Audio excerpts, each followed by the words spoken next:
How are you all. I hope सभी अच्छे होंगे। तो आज मैं आपके सामने क्लास 11th का सब्जेक्ट ईवीएस के रिलेटेड इम्पॉर्टेंट क्वेश्चंस जो लास्ट पे मैं आपसे डिस्कस कर रही हूँ ताकि बच्चों को हेल्प मिलेगी एट द लास्ट पॉइंट में, क्योंकि 11th क्लास के बच्चों का एक पेपर पेंडिंग है जो कि 26 को है। तो इसलिए मैं वीडियो अपलोड कर रही हूँ ताकि एट द लास्ट मोमेंट में बच्चे important questions important topic miss ना करके जाएं।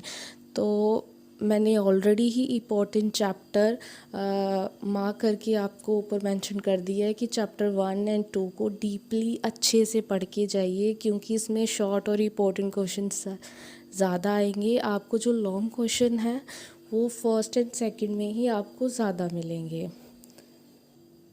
जो बच्चा पहली बार मेरी वीडियो को देख रहा है वो प्लीज़ मेरे चैनल को सब्सक्राइब कीजिए एंड शेयर कीजिए मेरी वीडियो को मोर एंड मोर, ताकि बाकी भी बच्चों को हेल्प हो सके। So let's start my video.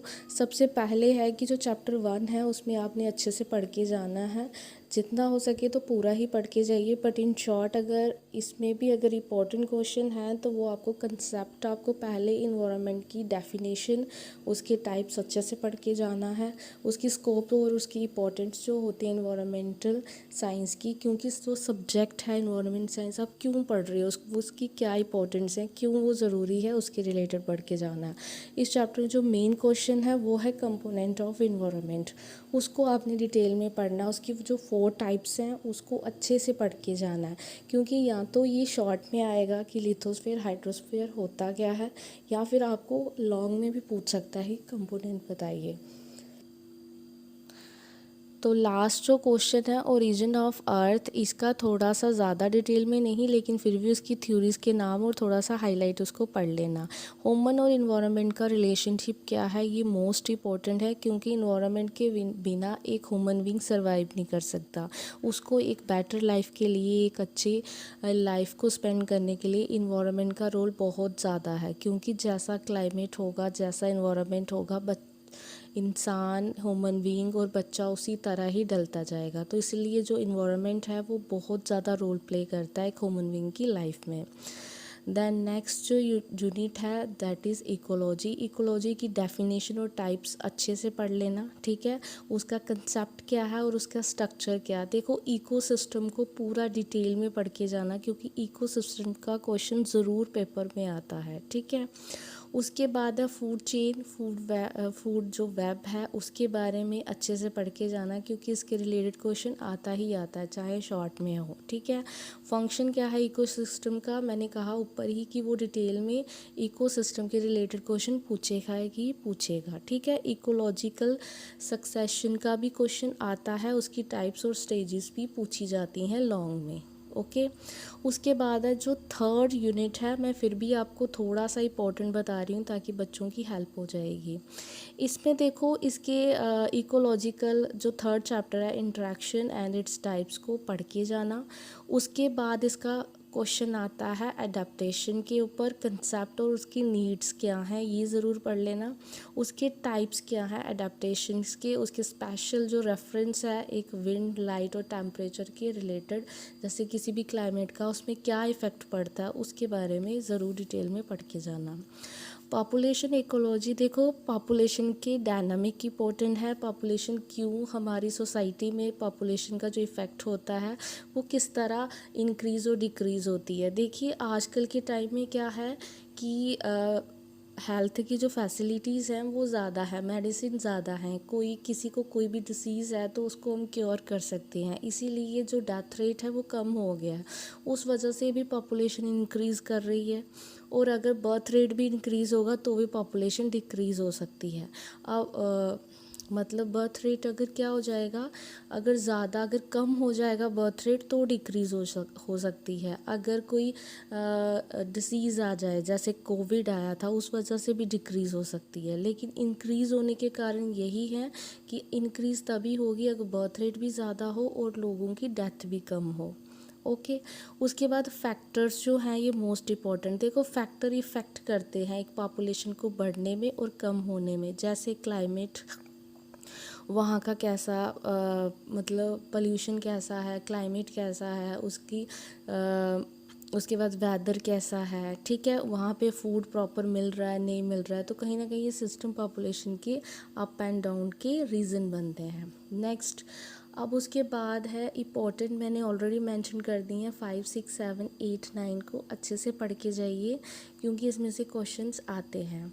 अब इसमें जो मोस्ट इम्पॉर्टेंट जो 5th है उसमें क्या है, आपको एनर्जी रिसोर्सेज पता होनी चाहिए। डिफरेंस ज़रूर आपको मिलेगा renewable and non renewable resources के बीच में। कोल एंड पेट्रोलियम का क्वेश्चन आता है, ठीक है, जिसको आपने डिटेल में पढ़ के जाना है। बाकी आप 2-2 मार्क्स में पढ़ के जाइए। उसके बाद अर्थ, इन्वायरमेंट और नेचुरल डिज़ास्टर्स। अब देखो, जो भी नेचुरल कोई भी चीज़ें इंसिडेंट होती हैं उसे कहीं ना कहीं ह्यूमन बीइंग की लाइफ क्या होती है, डैमेज होती है। जैसे अर्थ क्यूक हो गया, फ्लड हो गए, ठीक है, वॉल्केनोस, इसके बारे में नेचुरल डिज़ास्टर्स को डिटेल में पढ़ के जाना, इस पे क्वेश्चन आता है।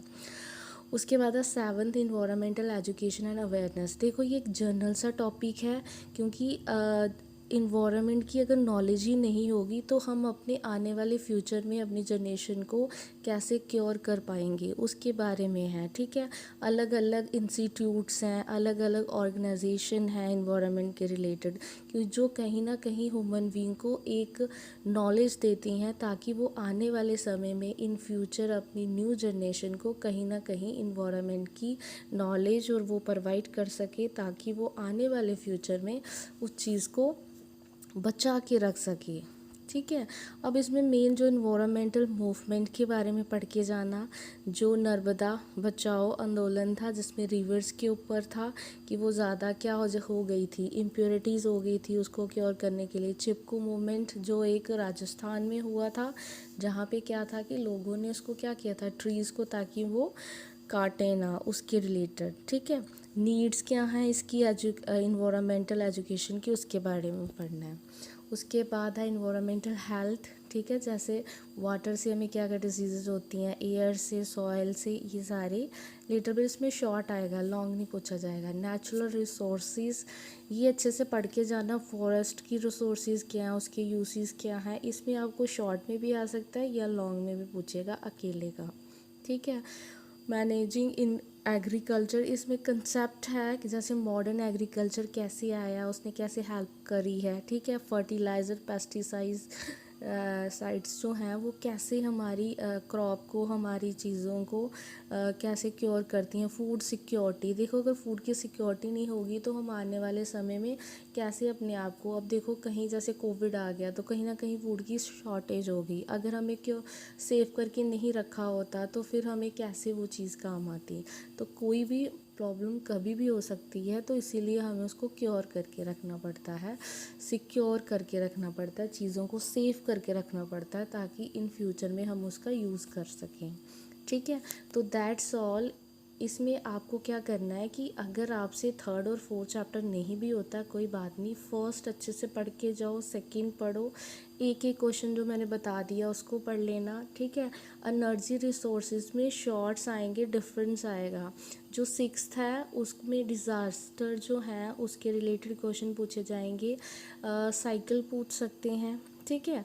उसके बाद इन्वायरमेंटल एजुकेशन अवेयरनेस, और 7th चैप्टर है, इसको अच्छे से पढ़ के जाना, इसमें आपको लॉन्ग क्वेश्चन मिल सकता है, ठीक है। हेल्थ के रिलेटेड ये सब शॉर्ट में आएंगे, नेचुरल रिसोर्सेज में लॉन्ग आ सकता है, उससे नीचे भी शॉर्ट में आएगा। That's all. ये आपके लिए एक शॉर्टकट इम्पॉर्टेंट वीडियो थी। तो अगर किसी को मेरी वीडियो अच्छी लगी हो तो प्लीज़ इसको शेयर कीजिए, लाइक कीजिए, और अगर मेरी वीडियो जितनी हो सके उतनी शेयर करो ताकि बच्चों को हेल्प हो सके at the last moments. So that's all. Thank you so much मेरी वीडियो को एंड तक देखने के लिए। Thank you so much.